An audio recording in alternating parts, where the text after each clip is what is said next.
Akui banyak drama bersama Mbak Imong, Paulo Verhoeven bela-belain ikuti terapi emosi. Dilansir dari suara.com. Sebenarnya bukan ngatur waktu sih, ngatur emosi.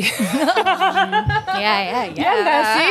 Ya kan? Belum lagi kalau kita ada bete-betean sama suami, ya kan? Nah itu aku belajar banget, makanya kita harus deket sama kayak Shiren sama Kia nih, ya kan? Harus adem, ya kan? Jadi kalau dulu kalau ketemu isinya cuma Shiren gimana sih jadinya ini, ya kan? Walaupun bukan curhatnya gimana, tapi minta pencerahan lah gitu, karena emang kita sebagai ibu dan istri tuh nggak mudah ya, challenging gitu.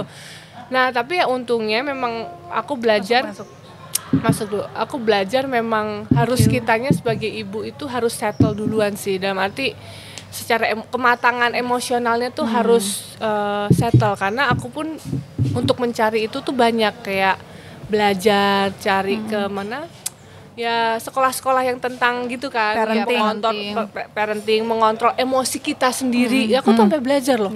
Aku namanya ALT, ada dulu ALT. Aku tuh belajar karena aku ngerasa aku nggak bisa menguasai emosi aku gitu. Dengan anaknya 2 itu kan belum kita drama sama suami zaman dulu, tapi akhirnya karena semuanya belajar, terus juga ke agama juga gitu kan, akhirnya di situ kita ya udah bisa memilah-pilah, walaupun pasti kita namanya manusia ya, adalah hilafnya misalnya kelepasan sama anak, tapi ya itu maaf ya kak gitu, jadi pasti ada lah gitu ya, tapi lebih termanage lah sekarang dibanding dulu gitu.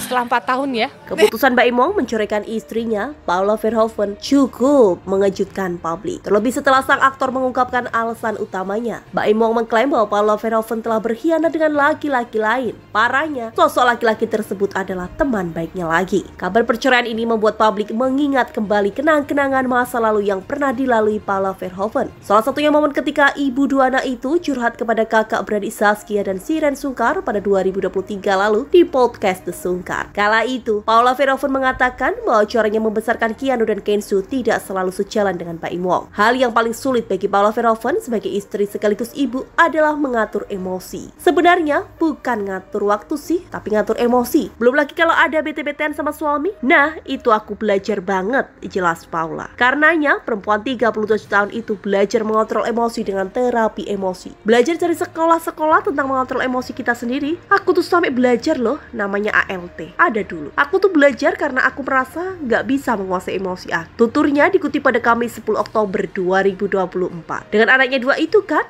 belum kita drama sama suami zaman dulu. Tapi karena semuanya belajar, terus juga ke agama juga, akhirnya di situ bisa memilih-milih. Pungkasnya kembali.